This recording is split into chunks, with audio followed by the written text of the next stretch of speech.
Welcome to Birds Aren't Real, the home of the weird and the stories from the present, the past, and possibly the simulation we're all trapped in. Today, we're hurtling headfirst into synchronicities so strange they'll make your group chat suspicious of itself. We've got falling babies, plum pudding, and stay till the end for one with Joseph Stalin and some imams from Uzbekistan. If you like your history unhinged and your reality unreeling, hit like, subscribe, and ring that little bell so YouTube knows you like this kind of mental mayhem. Let's get our coincidence shoes on. 5 guys called Hugh. The Menai Strait is a dangerous stretch of water between mainland Wales and the island of Anglesey, filled with whirlpools, weird currents, and shipwrecks galore. On December 5th, 1664, a ship sailing the strait went down. There was one survivor, Hugh Williams. Then, in 1785, another shipwreck on the same date, same place. Only one survivor, Hugh Williams, a different one, unless he was very, very old. Then, in 1820, same area, different month, but still deadly. Yet another shipwreck. Only one person makes it out alive. You already know who, Hugh Williams. And in 1889, a coal barge goes under. This time, 2 people survive. One, a man named Hugh Williams. The other, his nephew, also named Hugh Williams. Sure, Hugh Williams was quite a common name in Wales at the time. That's true. But that's 4 shipwrecks and 5 Hugh Williamses. I know if I ever find myself on a boat near Anglesey next to someone called Hugh Williams, I'm duct taping myself to him. Coincidence? Wow! Factor. Meet Joseph Figlock, street sweeper and human trampoline.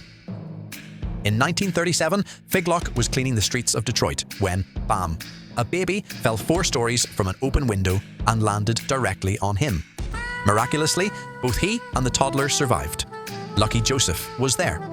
A year later, Figlock was sweeping in another alley when another baby fell from another window and again landed on him. 2 years, 2 babies, 2 accidental baby catches. Now, people love to mythologize this. Some say it was the same baby. It wasn't. One was a boy, the other a girl. But still, the odds of one child falling out of a window and hitting a specific man? Tiny. The odds of it happening twice? Approaching simulation error. I tried calculating it. It ended with a vape and an existential crisis. If you're a stats nerd, please finish my maths in the comments. Also, what was going on with parents in the 1930s Detroit? Coincidence? Wow! Factor. Now, for a tale of suspicious desserts. Émile Deschamps was a 19th century French romantic poet. Think vibes, candles, and swooning in corsets. As a teen, he tried plum pudding for the first time, served to him by an Englishman named Mr. de Fortescue, which sounds French to me, but whatever. 10 years later, Deschamps is at a restaurant, spots plum pudding on the menu and thinks, why not? But alas, he's told the last one was just ordered by Mr. de Fortescue, who sat at the back of the restaurant. Fast forward another decade, Deschamps is at a soirée. Plum pudding is served. He jokes, I bet old Fortescue's here, and right then, the door opens, and in walks Mr. de Fortescue. Apparently, he'd gone to the wrong party by mistake. Either that, or the Englishman with a seemingly made-up French name, who'd slid a plate of plum pudding under a teenager's nose, had gotten a little fixation with Émile Deschamps, and kept devising plum-related excuses to bump into him. For 20 years, which would be more wrong than romantic. Coincidence? Wow! Factor. Let's head to 1960s New Jersey, where teacher Royce Burton is casually telling his class a story about his younger days. Back in 1940, Royce was a Texas Ranger, already way cooler than most teachers. One day, while climbing in a canyon, he nearly slipped to his death. But a stranger, another ranger named Joe, grabbed him by the rifle strap and pulled him to safety. They became friends, went off to World War II, and lost touch. Flash forward 25 years. Royce is mid-story in class, retelling the dramatic rescue. And in that exact moment, Joe walks into the room.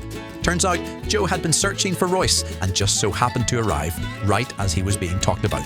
Royce turned to his students and says, I'll let Joe finish the story, like some cool Clint Eastwood dude, or Chuck Norris. Coincidence? Wow! Factor. Let's get a little darker now. In 1941, Soviet archaeologists opened the tomb of Tamerlane, also known as Timur the Lame, a 14th century warlord who built a bloody empire stretching from India to Turkey. Real chill guy, once built towers made of human skulls just to send a message. Stalin, perhaps unsurprisingly, was a fan. Anyway, the tomb was in Uzbekistan, and locals begged the team not to open it. They warned of a curse. Even the local imams said, "Bad idea, comrades." Naturally, the archaeologists ignored them, because science and Stalin had lots of gulags he could send them to. On June 20th, they cracked it open. Inside, a powerful smell of frankincense, rose, and camphor, and inscriptions that read things like, "Whosoever opens my tomb will unleash an invader more terrible than I." 2 days later, Hitler launched Operation Barbarossa, the Nazi invasion of the Soviet Union. It was the largest land invasion in history. Over 20 million people would die. Coincidence? Maybe, but bonus coincidence. It gets weirder. In 1942, Stalin heard about the curse. He panicked, just a little, and ordered that Tamerlane's remains be returned to his tomb. And on the way back, they flew the remains over Stalingrad, where the Soviets were getting obliterated. Not long after, the tide turned. The Red Army pushed back. Historians call this the turning point of World War II. Moral of the story? If local imams tell you there's a curse on a local tomb, leave it alone.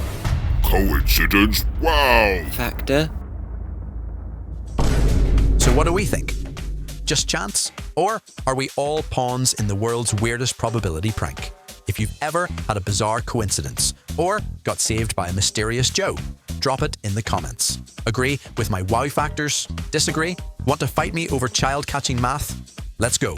And of course, like, subscribe, and smash that bell icon if you want more stories that straddle the line between WTF and well-documented historical fact. Until next time, stay strange, and remember, if you're Welsh, name your son Hugh Williams.